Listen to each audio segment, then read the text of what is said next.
Hey, what's going on, everybody? This is Chris, and you are listening to Tales from the Tarheel State. And you might even be watching this if you're looking at it on YouTube. Check me out, subscribe, all that kind of good shit if you want to. If you don't. It's fine. It's not going to make me or break me either way. I'm doing this because it helps me feel better about things in general. And it's fun. I like doing this shit. And maybe I can connect with some folks. That would be even cooler. So yeah, I've been spending a bunch of time on Twitter trying to promote my podcast. Although mostly I've just been trying to get used to doing things on there. Just kind of like starting out with this podcast, I had to kind of get started and get used to just doing it. Oh, when I first started doing it, I couldn't stop like smacking my lips and clearing my throat because nerve wracking as hell trying to set all this stuff up and just feeling weird. But this is episode number 38. Shit is getting crazy out there in the world. But before we get too far into that, what's going on around here? The Tar Heels were in the losers bracket in the World Series. We got beat by Virginia Commonwealth, I think it was. VCU beat us, and so then we won yesterday, and I think we got to play them again.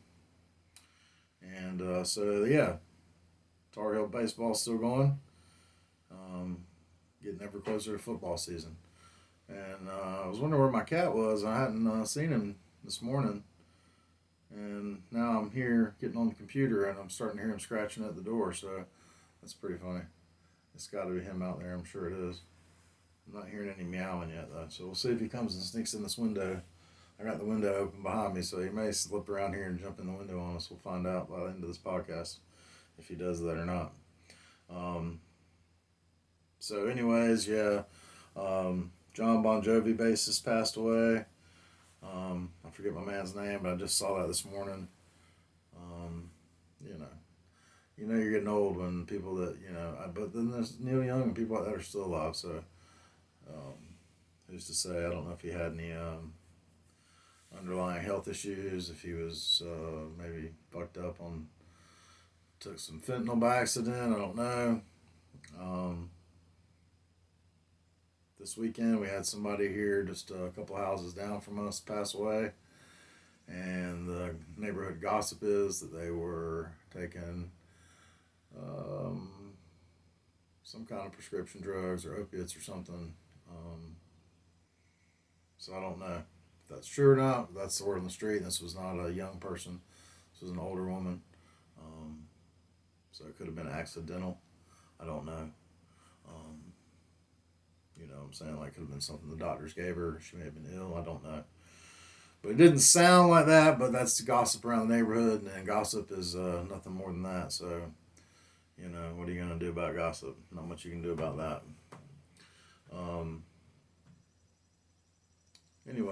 So it's been kind of wild. We were here, and all of a sudden, sirens shut off right in front of our house, and I was like, oh, shit. They pulling in here. I don't think I've done anything to deserve the police to come here, but you never know anymore. So, but no, they went on past, and it was a bunch of cops and stuff. So I think there was some trouble involved down there. So we'll find out. I'm sure it'll all come out around the neighborhood eventually. But anyway, that's about all that's going on around here in the neighborhood, which is pretty. Got Tar Heel baseball. I think my neighbor passed away from drugs. I know they passed away, but I don't know exactly what from. And, there's my kid. He hears me talking. He comes right to that door. I start talking. He knows. So,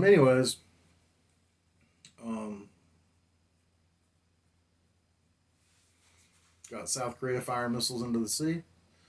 We got Jim Cramer talking about a recession. He's the only person that thinks there isn't going to be one. So, recession's on its way, y'all.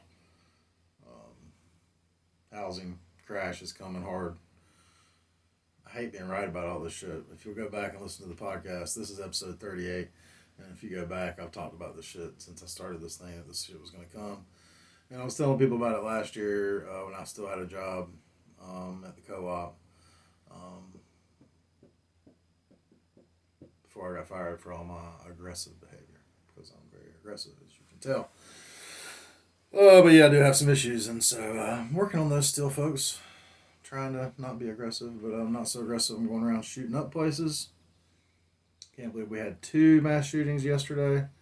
Um, Here in North Carolina, we had some dudes at a damn gas station the last week, just like, I mean, it's all on videotape. These mugs are just having a shootout in broad daylight, but with AR-15s at each other. Like it's a fucking wild, wild west, but except they're not using revolvers. It'd be nice if they were using a revolver, but we're talking, AR-15s and shit, or something very similar to an AR-15. They were definitely shooting assault rifles in broad daylight at each other with, in the store parking lot. People all around, people running, ducking, diving, fucking wild shit. And then, every other day it's a fucking mass shooting. It's crazy shit. It's fucking wild, man. It just ain't no slowing it down. I don't know how much social media has an effect on that, if it does at all. But Jonathan Haidt, Haidt, has a book called The Coddling of the American Mind, and it's, just talking about all this kind of shit and where we've gotten, it's, about the effects of social media and stuff, and, it's heavy duty shit, man. And apparently since the 2010, 2013, somewhere in there, somewhere in there, depending upon, what you're looking at, I guess, as far as your research and going, somewhere in that vicinity, somewhere around the invention of Facebook and all that shit. Since then, there's been like a massive increase in like suicide and shit, like 50 to 150%, especially in younger people, like teenagers and shit. So it's really having an effect on young people. I mean, I know teenage life was hard enough in the 80s, and we didn't have any of that shit. Just the gossip mill is bad enough. Like I was talking about the gossip mill around the neighborhood, so I don't really know what's going on. And it's 2 houses down from me, and I don't really know these people, so I haven't been up there to talk to them or anything. I guess I should maybe. I don't know. How do you send a card to somebody you don't know just because you live in there? I guess you do. I don't know. I guess that's being a good neighbor. I guess I'll need to check into that. I don't know. I'll ask the wife, see if she knows better than me about that. I'm sure she does. But anyway, yeah, man, it's fucking wild. People shooting each other over everything. People get mad about every fucking thing. I don't know if it's just the sense of people feeling like like their feelings are so important they're willing to be violent over it. And I mean, it used to be that sticks and stones break your bones, but I'm sure that's why Dave Chappelle had his special called Sticks and Stones. And I know that names hurt. I mean, I got picked on ruthlessly. We moved around a lot as a child, and I went to like 6 different elementary schools. And some of them, more than once, the same schools over again, from my parents splitting up and moving around, and that kind of shit has an effect on kids. And I got picked on every time we moved, just about, and had to fight the school bullies because I was a big kid, and I wasn't a mean kid by any means, but when I was raised to not let somebody pick on me, so I didn't want to get my ass tore when I got home for not standing up for myself, so I stood up for myself. And I guess a lot of kids don't have somebody at home they're afraid of, that they're more afraid of than they are the kids at school, so they don't have somebody there to push them, and so they just continue to get bullied. I don't know. Maybe they need to watch the Andy Griffith episode with the bully kid, where he tears into him like a windmill in a tornado. If you don't know that episode, go back and check it out. But yeah, so I don't have a whole lot to talk about this week. Everything is pretty down. The garden's not doing great. I guess I got my broccoli in the ground too late, so it's just bolting like a motherfucker. And so it's not really making any heads. I'm about to pull that shit out and plant something else. But I got a ton of fucking taters growing, and my tomatoes are growing like a son bitch. My cukes are growing. I already got cucumbers and tomatoes on my plants. So yeah, that's going good. Planted some more pumpkins after the slugs cut my other pumpkin plants down to the ground. So I planted these pumpkins in my raised bed. Hopefully I can get some pumpkins to grow before the end of October, and we'll see. So yeah, what else is growing? The pepper plants are doing good. I only got like three different kinds of hot peppers, and they're doing good. What else is going on? Little car is still running good. I really want to get my fancy Momo steering wheel on there. I guess I'm just gonna buy one that says it fits Toyota. None of them seem to fit the one that I have, but the pictures look exactly the same. So I think I'm just gonna buy one and see if it doesn't work or not. Because getting tired of crawling in and out from under that big old steering wheel in that car, and I have a fancy fucking steering wheel sitting here. So it'd be nice to get it on there and use it. So anyways, this morning I was going through my YouTube stuff, and there was something that came up in my shit there, and I wanted to read it. I remember this poem after hearing it this morning, and I don't want anyone to be offended by the use of the word man, but you could just take that as grown up, and I think you'd be just fine. I'm gonna pull this microphone down. I'm using a different mic today. I'm using this here Shure 58. I think this is a Shure 58 SM58. Shout out to Shure. See how we do here, Chris. Let's see if we can read a poem. This poem is called If, and it's by Rudyard Kipling, who wrote like Ricky Tikki Tavi and shit like that. If you don't know what that is, look it up. He wrote Jungle Book. He was a British author, if I'm not mistaken. I'm sure he was because of the Indian stuff. So, and when I mean India, I mean like the country of India, not Native American. So anyway, let's read this. I think it's pretty relevant with all the shootings that are going on, with kids fucking killing kids, and for no reason whatsoever, because there's not a reason good enough in the fucking world for that.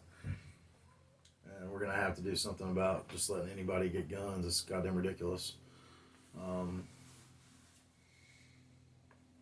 No one should be taught gun safety like me. I was shot with a BB gun by my old man that I got for Christmas when I was like 5. But he wanted to fucking let me know guns hurt people, and he certainly did. And so that's good, I guess. But certainly taught me the lesson not to point guns at people or shoot people. So anyway, let's see if we can read this thing here. I got my bifocals on. This is called If. Oh, let's see if I can pull this off without it sounding too horrible and shitty, y'all. Here we go. If you can keep your head when all about you are losing theirs and blaming it on you. If you can trust yourself when all men doubt you, but make allowance for their doubting too. If you can wait and not be tired by waiting, or being lied about, don't deal in lies. Or being hated, don't give way to hating, and yet don't look too good nor talk too wise. If you can dream and not make dreams your master, if you can think and not make thoughts your aim, if you can meet with triumph and disaster and treat those two impostors just the same. If you can bear to hear the truth you've spoken, twisted by knaves to make a trap for fools, or watch the things you gave your life to broken and stood and build 'em up with worn out tools. If you can make one leap of all your winnings and risk it on one turn of pitch and toss, and lose and start again at your beginnings and never breathe a word about your loss. If you can force your heart and nerve and sinew to serve your turn long after they are gone, and so hold on when there is nothing in you except the will which says to them, hold on. If you can talk with crowds and keep your virtue, or walk with kings nor lose the common touch, if neither foes nor loving friends can hurt you, if all men count with you but none too much, if you can fill the unforgiving minute with 60 seconds worth of distance run, yours is the earth and everything that's in it, and which is more, you'll be a man, my son. So I thought that's a pretty poignant poem, and there's a lot of kids out here that don't seem to know what it means to be an adult, and it means taking responsibility for the things that you choose to do. and not blaming everything that you do on someone else. And I mean, that's a pretty simple fucking concept, but apparently it's been lost on people these days, and I don't really know why. Maybe they're not forced to get a job early. Maybe they spend too much time on a fucking video game. I don't know. I don't have an answer for it. I know that you got to stop letting idiots get guns. If you can't buy a beer until you're 21, why are you allowed to buy a fucking assault rifle at 18? Or why are you allowed to buy two of them right in a row? What do you need two assault rifles for at the age of 18? Are you going into combat that you need it right now? Because if you're just learning how to shoot one of them is plenty. And I'm a gun owner. I'm not trying to talk shit. I own guns, and I like guns. They're a lot of fucking fun to shoot. But I don't shoot mine all the fucking time, for one, because it costs a lot of money these days. And I don't have money to blow shooting fucking bullets into the air. I mean, I don't shoot them into the air, but at targets, you know what I'm saying. Responsibly, at targets, where guns are meant to be shot at, unless you're trying to defend yourself from someone that's trying to fucking kill you. And, so yeah, it's, I just want to read that poem. If anybody's never heard it before, you know, it's a good exercise in thought. And you know, my kitty cat's about to break the door down, which is hilarious. He wants in here so bad right now. I guess I might have to let him in because he is banging on the door. Well, come on in. There you go. I guess I didn't have to let you in. You managed to get in here, didn't you? Well, hey, buddy. Come on. Come on up here. There he is. There he is. Hey, buddy. Well, Lemmy said the podcast is over, so happy Monday, y'all. And I love you guys. Thanks for checking me out. You know, I know a lot of the folks that are checking this out are good friends of mine, and I love you guys a lot. Just so you know.